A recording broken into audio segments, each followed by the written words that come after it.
Prezado acadêmico, prezada acadêmica, bom dia, boa tarde, boa noite. Não sei qual é o momento que você vai assistir a esta aula, professor Cleonaldo, e nós vamos, professor da disciplina de Direito das Coisas, e dando sequência ao estudo da posse, nós vamos falar hoje, a partir de agora, dos demais efeitos decorrentes da posse. Sabemos que, enquanto os efeitos jurídicos da posse encontram previsão legal entre os artigos 1210 a 1222 do Código Civil e também a partir do artigo 1238 seguintes, que trata da usucapião. Então, a doutrina entende que há pelo menos 5 efeitos mais evidentes da posse. Quais são eles? A proteção possessória, abrangendo a autodefesa e a invocação dos interditos, que nós já estudamos, a percepção dos frutos, que nós vamos estudar a partir de agora, a responsabilidade pela perda ou deterioração da coisa, o regime das benfeitorias e o direito de retenção. A usucapião, como ela, em que pese ser considerado um efeito jurídico da posse, ela também é forma originária de aquisição da propriedade e merece uma aula específica.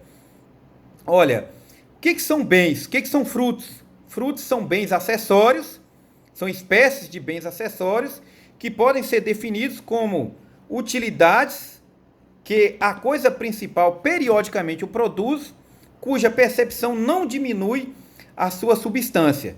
E esse estudo dos frutos, inclusive também das benfeitorias, remete uma análise também da parte geral do Código Civil. A gente não pode ficar só na parte especial, porque a gente acaba tendo dificuldade de compreensão. Aplica-se, como eu mencionei, a regra prevista lá no artigo 92, de que o acessório segue o principal, ou seja, o princípio da gravitação. O artigo 95, ele traz uma previsão interessante que precisa ser analisada, porque ele traz duas espécies, então, de bens acessórios, que são os frutos e os produtos, que estabelecendo que os frutos e os produtos podem ser objeto jurídico. Então, na grande classe das coisas acessórias, compreende-se duas espécies, que são os frutos e os produtos, que merecem uma distinção. O que são frutos? São as utilidades que a coisa periodicamente produz, né? E que sem acarretar a destruição ou a diminuição do valor da coisa. Uma árvore que produz fruto, ela não perde não sofre aí a sua diminuição, enquanto árvore e enquanto bem de valor econômico. Assim como também uma vaca que produz o leite, ela continua do mesmo jeito. Cereais, as crias de animais e etc. estão todos considerados frutos. Existem também os produtos. Os produtos são diferentes, porque eles são retirados da coisa, diminuindo-lhe a quantidade, porque não se reproduzem periodicamente, como o caso das pedras e metais que se extraem de uma pedreira ou das minas. Ocorrem também com o petróleo. O petróleo ele é finito, é recurso natural finito. Então, neste caso, ele é considerado produto para efeitos legais. Por que a gente tem que fazer essa distinção? Porque a posse de boa-fé derroga a regra unicamente em matéria de frutos e não de produtos. Segundo Flávio Tartucci, a boa-fé só expropria o valor relativo aos frutos, ficando todo possuidor obrigado a indenizar o proprietário os produtos que tenham obtido da coisa, se não puder restituí-los. Tá bom? Em relação aos frutos, é preciso a gente ainda analisar que existe uma classificação, existem algumas classificações em relação aos frutos. Existe uma classificação em relação à origem. Em relação à origem, os frutos são compreendidos como frutos naturais, que são aqueles decorrentes do bem principal, como o caso de uma fruta que sai de uma árvore. Né? Os frutos industriais, que são aqueles oriundos da atividade humana, como é o caso dos materiais produzidos por uma fábrica. O carro, o exemplo de um automóvel, de um computador, de um celular, são considerados, ventilador, são considerados frutos industriais. Os frutos civis são aqueles que têm origem na relação jurídica ou econômica de natureza privada e são também denominados de rendimentos. É o caso, por exemplo, dos valores decorrentes do aluguel de um imóvel, os juros de capital, os dividendos e ações. Uma outra classificação também em relação aos frutos é quanto ao estado em que se encontram. Os frutos podem ser pendentes, são aqueles que estão ligados à coisa principal e não foram ainda colhidos, né? Os frutos percebidos são os frutos colhidos e separados do bem principal. Por exemplo, uma maçã que foi tirada da macieira. São os frutos estantes, são frutos que foram colhidos e encontram-se armazenados, como é o caso de frutas que encontram-se em caixas de um armazém para transporte, por exemplo. Os frutos percipiendos são frutos que foram colhidos, que deveriam ter sido colhidos, mas não foram ainda. Deveriam ter sido colhidos e não foram ainda, e por isso se encontram maduros e apodrecendo em uma árvore. E tem também os frutos consumidos, que são aqueles que foram colhidos e que já foram dados aí uma destinação econômica. Foram, por exemplo, vendidos a um terceiro. Então, essas classificações básicas que tá lá que a gente estuda lá na parte geral do Código Civil, mas facilita a compreensão da parte especial em relação ao possuidor de má-fé e de boa-fé, tá certo? No que tange aos frutos, né? O artigo, então, 1214 estabelece que o possuidor de boa-fé tem direito enquanto durar os frutos percebidos. Ou seja, o artigo 1214, então, estabelece que somente quanto aos frutos percebidos, o possuidor de boa-fé terá direito, não será obrigado a restituir ou a indenizar. O parágrafo único estabelece que os frutos pendentes ao tempo em que cessar a boa-fé devem ser restituídos depois de deduzidas as despesas de custeio. Devem também ser restituídos os frutos colhidos com antecipação. Vamos imaginar aqui que o possuidor de boa-fé, ele está em um imóvel, achando que aquele imóvel é dele. Vamos colocar em uma situação aí de um proprietário putativo. Ele acha que aquela propriedade é dele, celebrou um negócio jurídico, mas esse negócio jurídico é oriundo de um título de transmissão da propriedade nulo.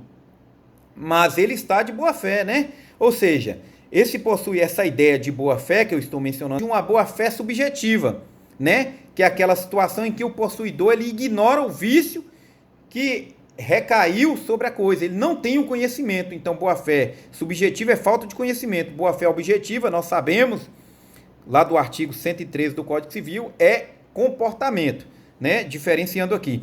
Então, o possuidor de boa-fé, ele vai ter direito às despesas de produção e custeio, obviamente, né? Se ele investiu naquela coisa e gerou frutos, ele vai ter direito às despesas de produção e custeio, e também ele tem aí deveres de restituir os frutos percebidos antecipadamente. Vamos colocar o exemplo aqui do fruto civil.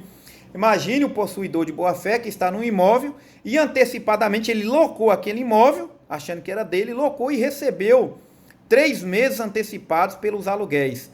Neste caso, ele deve restituir ao legítimo possuidor esses valores que ele recebeu antecipadamente. Que para ser considerado, segundo Carlos Alberto Gonçalves, que para ser considerado possuidor de boa-fé em relação aos frutos, é condição fundamental que o possuidor tenha um pensamento de que ele é proprietário. Então, neste caso, fala assim, propriedade presumida ou putativa, ou seja, aplica-se a teoria da aparência. Porque, neste caso, então, ele tem que ter pelo menos um título de aquisição dessa propriedade para ter direito também aos frutos.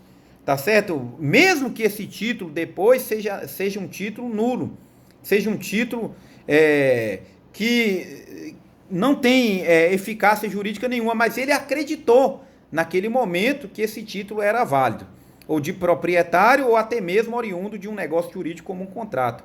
Mas naquele momento ele não ignorava o vício que recaía sobre essa coisa. Esse é o entendimento do Carlos Alberto Gonçalves, tá bom? O artigo 1215 ele faz então ele remete justamente àquela classificação que nós falamos aí quanto à origem dos frutos, né, naturais, industriais e também civis. Os frutos naturais e industriais, e também nos remete, nos dá uma ideia aí de marco temporal, ao preceituar que os frutos naturais e industriais reputam-se colhidos e percebidos, logo que são separados. É bem óbvio, né? Logo que são separados, reputam-se colhidos e percebidos. Os civis reputam-se percebidos dia por dia. Olha, é claro que os civis reputam-se percebidos dia por dia.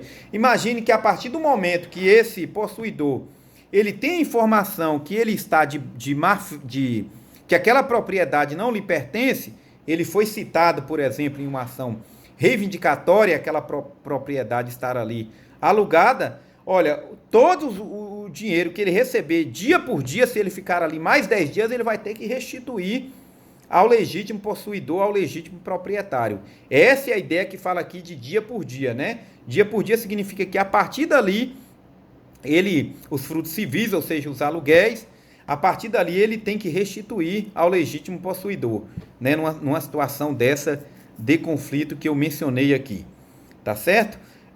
Outra observação que a gente agora deve mencionar é que cessa a boa-fé, segundo Carlos Roberto Gonçalves e grande parte da doutrina, a partir do momento que o possuidor ele é citado. Ele é citado e ali ele tem as informações de que tem um vício sobre aquela coisa. A partir dali, ele já passa a ser possuidor de má-fé. Até então, como ele não sabia do vício, não tinha conhecimento, ele está de boa-fé. A partir do momento que ele tomou conhecimento, se ele não deixar aquela coisa e não indenizar pelos frutos que ele colheu antecipadamente, por exemplo, ele vai ser responsabilizado civilmente. Tá bom? Olha, o artigo 1216 do Código Civil traz regras atinentes aos frutos percebidos pelo possuidor de má-fé. Então, o possuidor de má-fé, ele responde por todos os frutos colhidos e percebidos. Olha, por todos os frutos colhidos e percebidos, bem como pelos que, por sua culpa, deixou de perceber. Verifique aí que o artigo 1216 foi bem pesado com o possuidor de má-fé, ou seja, o legislador procura desencorajar esse tipo de conduta, ou seja, o surgimento de posses ilegítimas. Olha, tanto é que ele estabelece aqui que o possuidor de má-fé responde aí por lucros cessantes e danos emergentes. Ou seja, os frutos que ele percebeu, ele vai ter que indenizar, ele vai ter que ressarcir o legítimo possuidor, porque ele tinha conhecimento que aquela coisa pertencia a outrem, né? Ele tinha ciência de que aquela coisa pertencia a outrem, e também pelos lucros que a pessoa deixou de perceber. Vamos imaginar aqui uma situação de uma pessoa que adquire um carro, um automóvel que foi furtado de um taxista. Ele adquiriu esse automóvel que foi furtado de um taxista e ele sabia que aquele carro era objeto de furto. Neste caso, ele vai ser obrigado a indenizar o taxista pelos danos emergentes, ou seja, pelos prejuízos que ele efetivamente sofreu, e pelos lucros cessantes, aqueles que ele poderia ter ganhado se estivesse com o carro, poderia ter auferido aí se estivesse com o carro. Porque o artigo assim estabelece, bem como pelos que por culpa sua deixou de perceber. Então, nessa parte específica, por culpa sua deixou de perceber, o artigo 1216 está tratando especificamente de lucros cessantes, tá certo? Mas interessante, o possuidor de má-fé tem direito também, ele tem direito às despesas de produção e de custeio. Obviamente que ele vai ter esse direito porque o ordenamento jurídico brasileiro veda o enriquecimento sem causa, né? Então, se ele gastou ali para, por exemplo, com aquela coisa, com a adubação, enfim, ele fez investimentos para gerar frutos, né, daquela árvore, enfim, naquele bem, ele vai ter direito ao ressarcimento, porque o artigo 884 do Código Civil veda o enriquecimento sem causa, né? Veda o enriquecimento sem causa. O outro não pode se enriquecer às custas do possuidor, mesmo ele estando de má-fé. Agora nós vamos tratar especificamente da responsabilidade pela perda ou deterioração da coisa. Esse instituto é tratado entre os artigos 1217 a 1218 do Código Civil. Professor, o senhor está falando então de responsabilidade civil. Eu percebi já no artigo anterior, que os 1216, que o senhor estava falando de danos, lucros cessantes, né? Danos emergentes e lucros cessantes, isso é dano. E o senhor está tratando de responsabilidade. O que é responsabilidade civil, então? Responsabilidade civil, de forma bastante simplória, que é uma disciplina específica, mas de forma aqui bastante simplória, só para ficar mais claro o entendimento dos artigos seguintes que eu vou analisar, é a obrigação de reparar o dano. E a responsabilidade civil, ela é fundada em quatro pressupostos, que são eles: conduta, nexo de causalidade, dano e culpa. Obviamente que se eu estiver tratando da responsabilidade subjetiva. Se for a responsabilidade objetiva, são apenas 3 pressupostos: conduta, nexo de causalidade e dano. Tá bom? Olha, então, daí a gente já começa a extrair que existem duas espécies de responsabilidade. Uma que é objetiva e a outra que é subjetiva. Então, o que é a conduta? A conduta é um ato, é a ação humana, conforme se depreende lá do artigo 186 do Código Civil. O nexo de causalidade, então, é o liame que une a conduta do agente ao dano. Tá certo? Que une a conduta do agente ao dano. A responsabilidade subjetiva, por sua vez, ela é fundada na culpa. E o que é culpa? Nós sabemos. É oriunda da imprudência, da negligência ou da imperícia. É um critério até objetivo para a gente entender o que é culpa. Tá certo? E assim estabelece o artigo 1217. A gente vai verificar que está tratando aqui de responsabilidade civil e de responsabilidade civil subjetiva. Porque o artigo 1217 preceitua que o possuidor de boa-fé não responde pela perda ou deterioração da coisa a que não dê causa. Ou se ele não der causa, ou seja, se ele não agiu com culpa, envolvendo aí a negligência, a imprudência, a imperícia, neste caso, ele não será responsabilizado. E essa expressão aqui que consta, a que não der causa, ela está equivalendo aí, informando para a gente que o possuidor de boa-fé, ele só responderá se tiver agido com dolo ou com culpa. E eu vou dar aqui só um exemplo para vocês. Imagine uma situação em que a pessoa pega um bem emprestado de outro, mas o outro emprestou, celebrou um comodato, um carro. O que é comodato? Comodato é o empréstimo gratuito de coisas não fungíveis, conforme preceitua o artigo 579 do Código Civil. Ele pegou um carro de outro emprestado e, saiu assim que saiu, né? Pegou emprestado para ficar 3 dias com esse carro. Assim que ele saiu, esse carro foi furtado. Este comodatário, ele não será responsabilizado por este ato, porque ele não teve culpa, né? Ele não agiu aí com negligência, com imprudência ou imperícia, tá bom? Já o possuidor de má-fé é diferente. O possuidor de má-fé responde, ainda que o ato tenha sido oriundo de caso fortuito ou força maior. Ele vai responder, conforme se depreende do artigo 1218 do Código Civil, que assim estabelece, o possuidor de má-fé responde pela perda ou deterioração da coisa, ainda que acidentais, salvo se provar que de igual modo se teriam dado, estando ela na posse do reivindicante. Então, neste caso aqui, a pergunta que a gente deve fazer é se estamos tratando aqui de culpa presumida ou de responsabilidade objetiva, porque ele responde ainda que acidentais. O Carlos Roberto Gonçalves entende que neste caso seria culpa presumida, que admite aí a inversão do ônus da prova, salvo se provar. Mas não basta a ausência de prova. Por exemplo, ele provar que aquilo aconteceu em razão de caso fortuito ou força maior. Mesmo assim, não basta. Imagine uma situação em que o possuidor está de má-fé, neste caso aí da locação, ou vou mudar aqui um pouquinho o exemplo.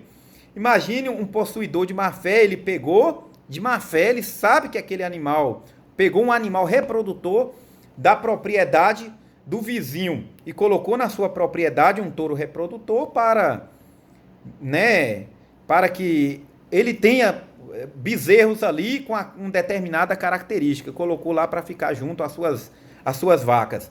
E nessa situação, aconteceu aí um tufão, ou uma tempestade, um raio caiu naquele touro e o matou. Mesmo assim, ele responde, ele será responsabilizado por esse ato, ele vai ter que indenizar esse touro aí, respondendo aí, inclusive, por perdas e danos, como nós verificamos lá na frente, e até mesmo, a depender da situação, até por lucros cessantes.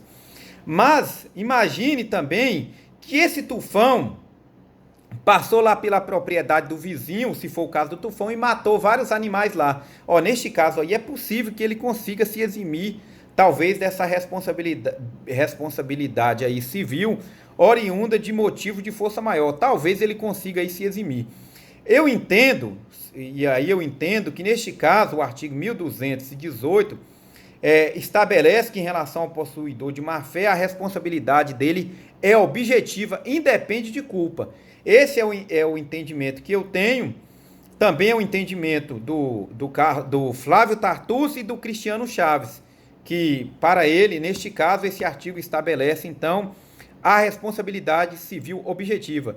O Flávio Tartucci, ele é até interessante que ele faz um paralelo entre o artigo 1218 do Código Civil e o artigo 339 do mesmo diploma legal, o artigo 339, que é lá do direito das obrigações, que estabelece que o devedor em mora responde pela impossibilidade da prestação, embora essa impossibilidade resulte de caso fortuito ou força maior, se estes ocorrerem durante o atraso, salvo se provar isenção de culpa, né? Ou de dano que o dano sobreviria ainda quando a obrigação fosse oportunamente desempenhada.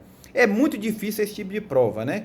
Muito difícil esse tipo de prova. E a gente sabe que a responsabilidade objetiva, ela admite excludente de nexo de causalidade, como é o caso de culpa exclusiva da vítima. Então ela admite.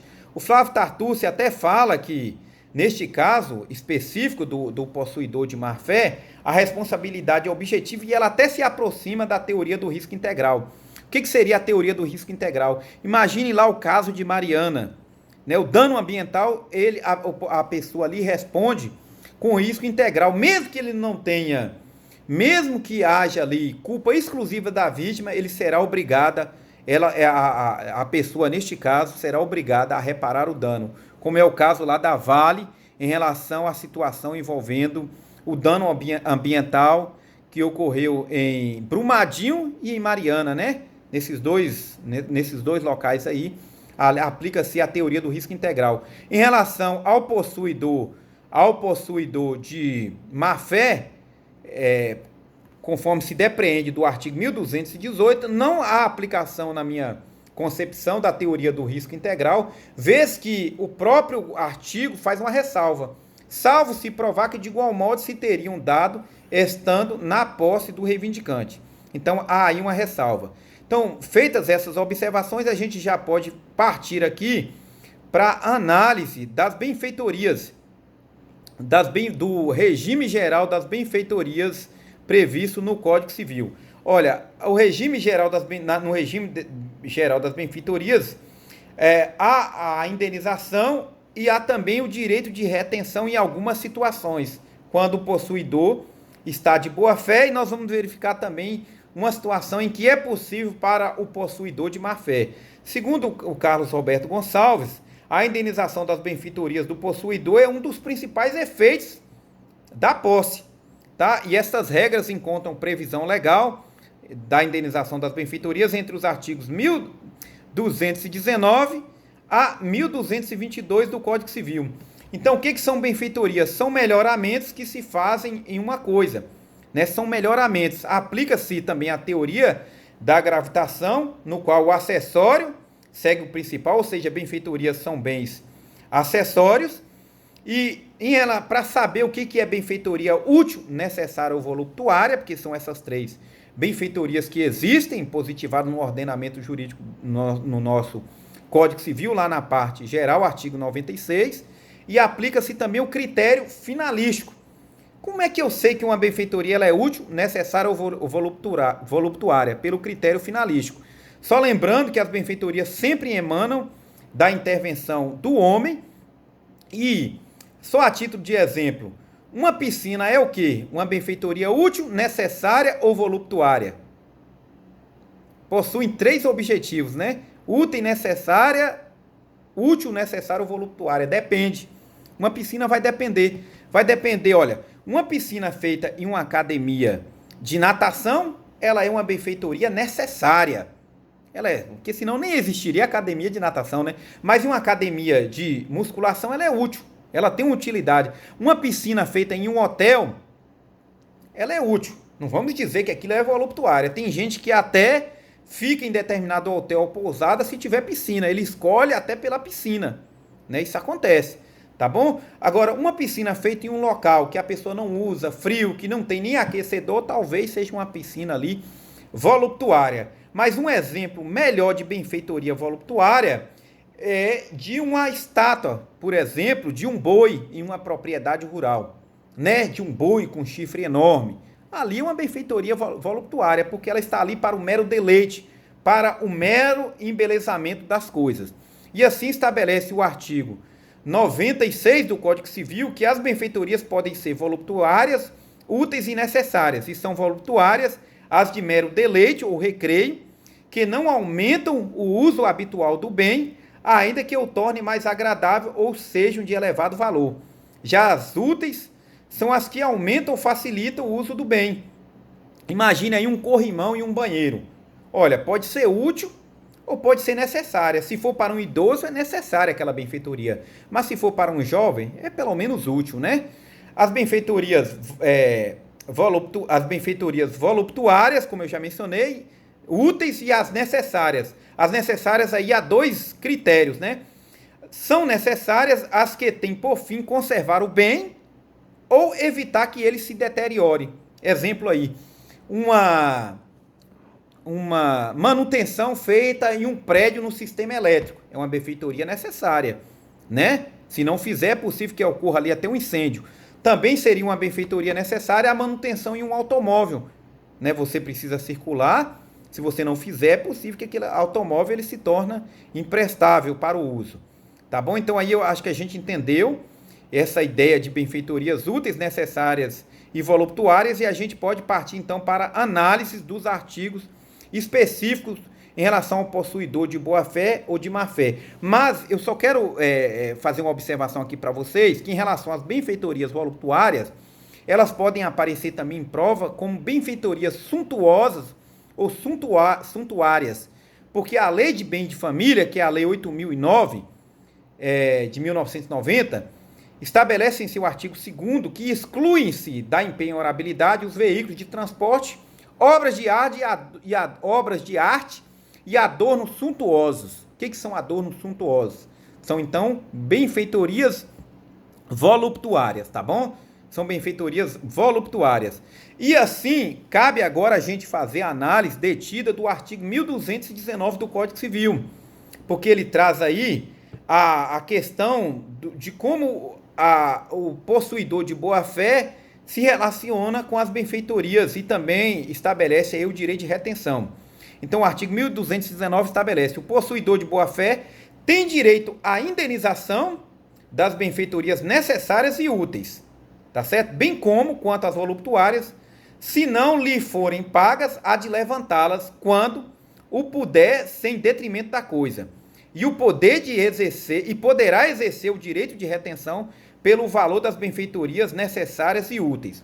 O que é esse direito de retenção? Nós vamos analisar um pouquinho mais à frente aqui, que eu vou mencionar a jurisprudência do STJ, mas o que seria do Superior Tribunal de Justiça, mas o que seria esse direito de retenção? Olha, enquanto o possuidor de boa-fé não for ressarcido pelas benfeitorias úteis e necessárias que ele realizou na coisa, ele pode continuar ali naquela coisa. Ele vai ter o direito de retenção.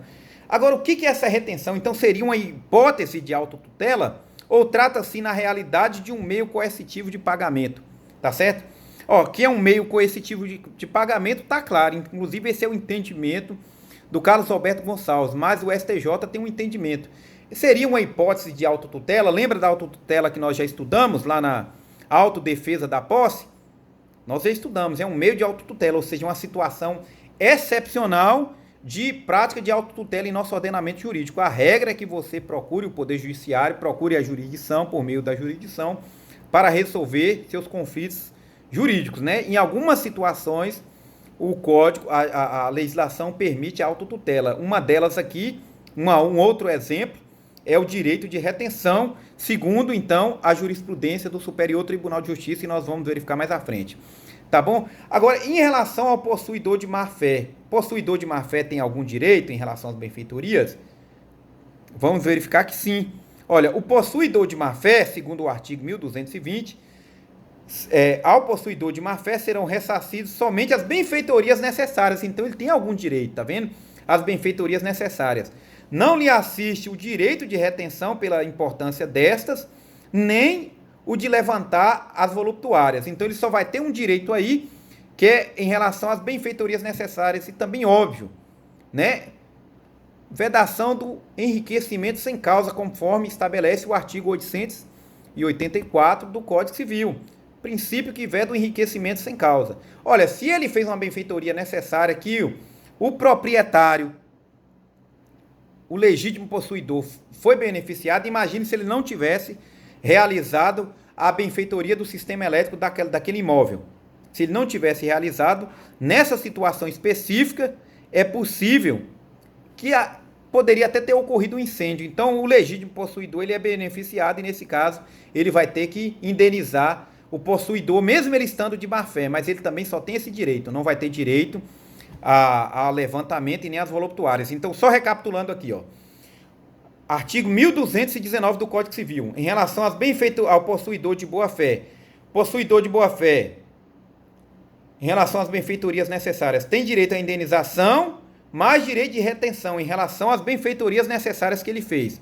Possuidor de má-fé tem direito à indenização pelas benfeitorias necessárias que realizou, mas não tem direito de retenção.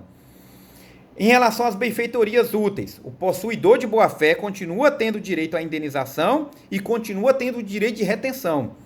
Tá certo? O possuidor de má-fé não tem direito à indenização nem à retenção. Em relação às benfeitorias voluptuárias ou suntuárias, como eu mencionei, que pode aparecer também em prova como suntuárias, inclusive aparece na minha. Tá bom?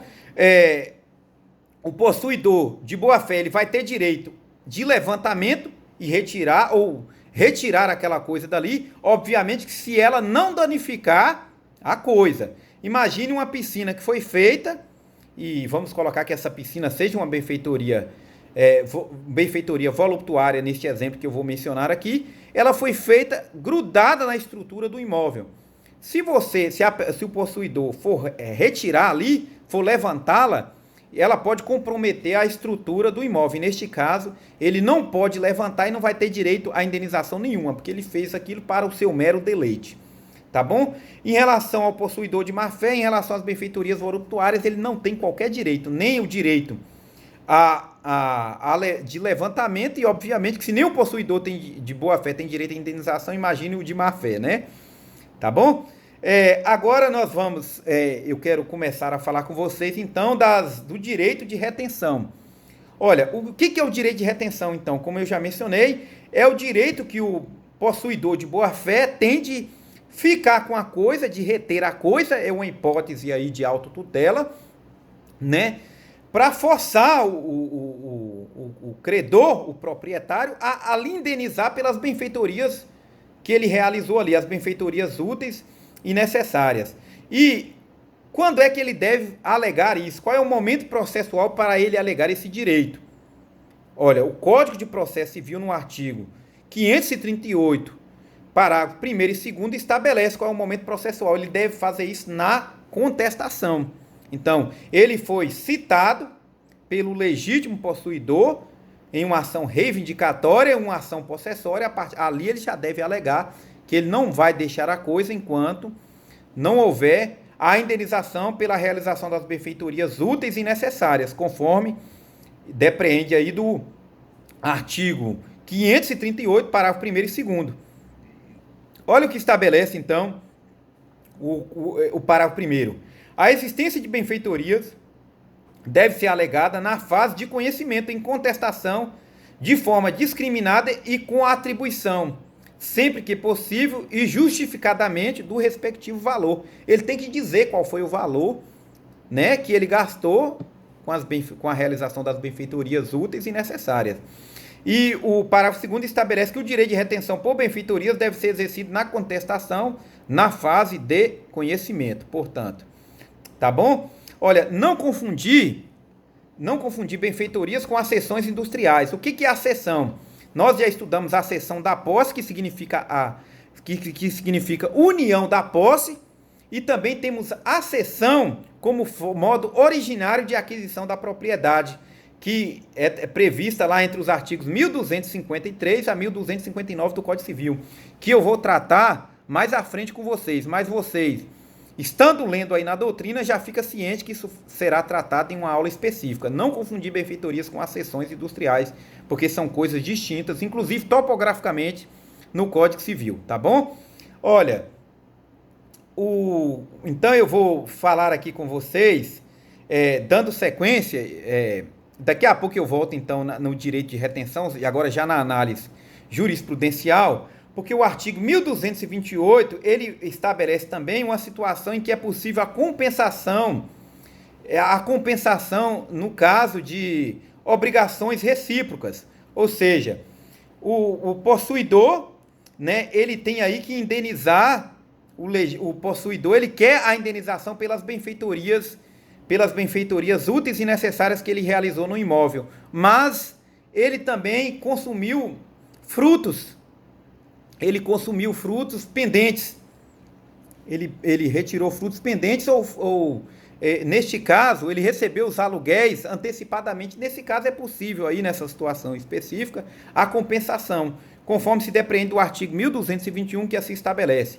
As benfeitorias compensam-se com os danos e só obrigam ao ressarcimento se ao tempo da evicção ainda existirem. Óbvio, isso aqui existe, o Instituto da Compensação existe de forma legal, como este caso aqui do artigo 1221 do Código Civil, e também existe a compensação convencional, que é lá em direito obrigacional. As partes convencionaram dessa forma. Isso aí existe, obviamente, para evitar demandas ou operações inúteis perante o Poder Judiciário, né? Debitando apenas um dos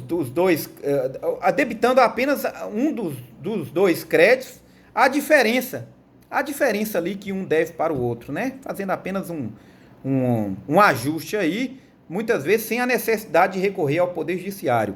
Tem uma outra penalidade ao possuidor de má-fé lá no artigo 1222 do Código Civil. Olha, o possuidor de boa-fé, ele tem direito à indenização pelo valor atual da coisa, das benfeitorias que ele realizou, e já o possuidor de má-fé, ao reivindicante é conferido, ele tem um direito potestativo de optar entre pagar pelo valor atual ou o valor de custo. Porque o que acontece? Quando se realiza uma benfeitoria, principalmente um bem imóvel, a tendência é que aquela coisa sofra uma valorização no mercado.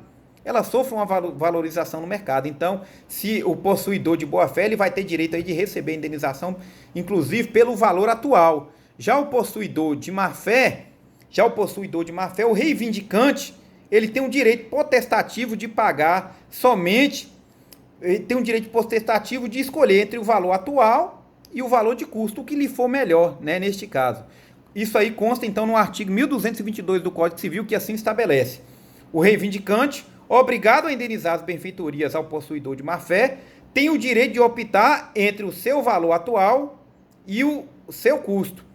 Ao possuidor de boa-fé, indenizará pelo valor atual. Tá bom? Então, existe aí uma diferença de tratamento, tá bom? Uma diferença de tratamento. Isso que eu acabei de mencionar consta, inclusive, no RESP 1.613.645 de Minas Gerais, em que foi analisada justamente essa questão do possuidor de má-fé, e, neste caso, o ministro Ricardo Vilas Boas entendeu que o reivindicante, ele vai ter direito aí o direito potestativo de escolher se vai indenizar, de optar entre o valor atual da melhoria e aquele custeado quanto da realização da obra, tá certo?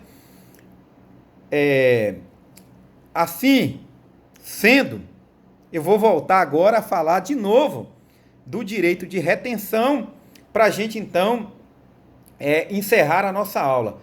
O direito de retenção é assegurado ao possuidor de boa-fé, porque tem uma jurisprudência aqui na verdade, tá bom? Eu já falei, mas só vou fazer uma análise jurisprudencial, tá bom?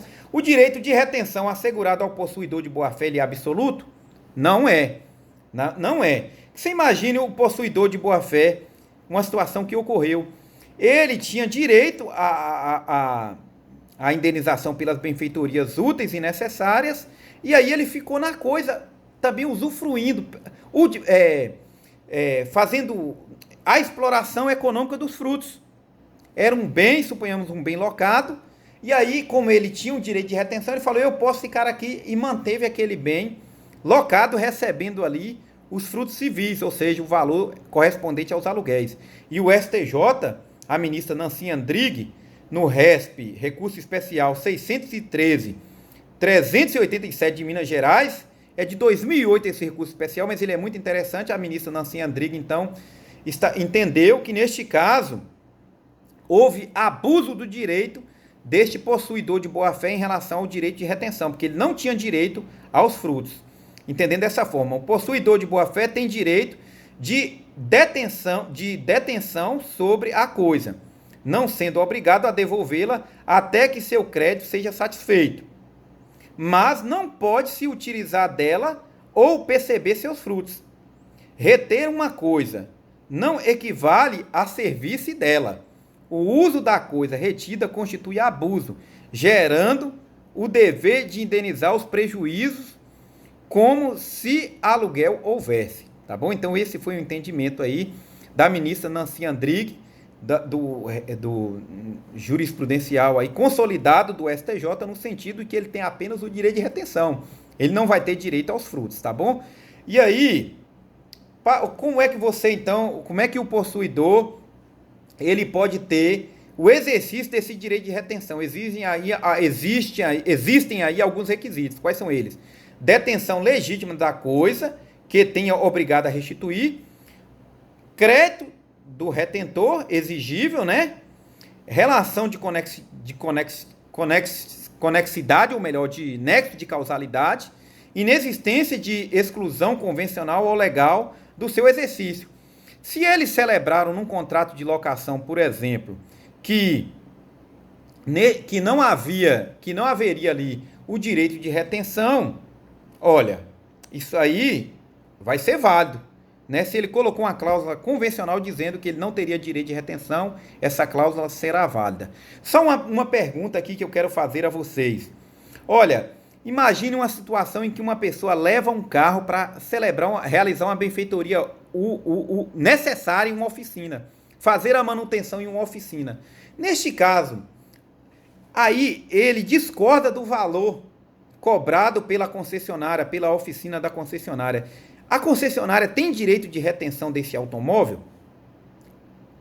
Pergunta interessante. E ela é respondida pelo recurso especial número 1.628.385 do Espírito Santo. Não tem, tá certo? A oficina não vai ter direito à retenção desse automóvel por uma simples razão.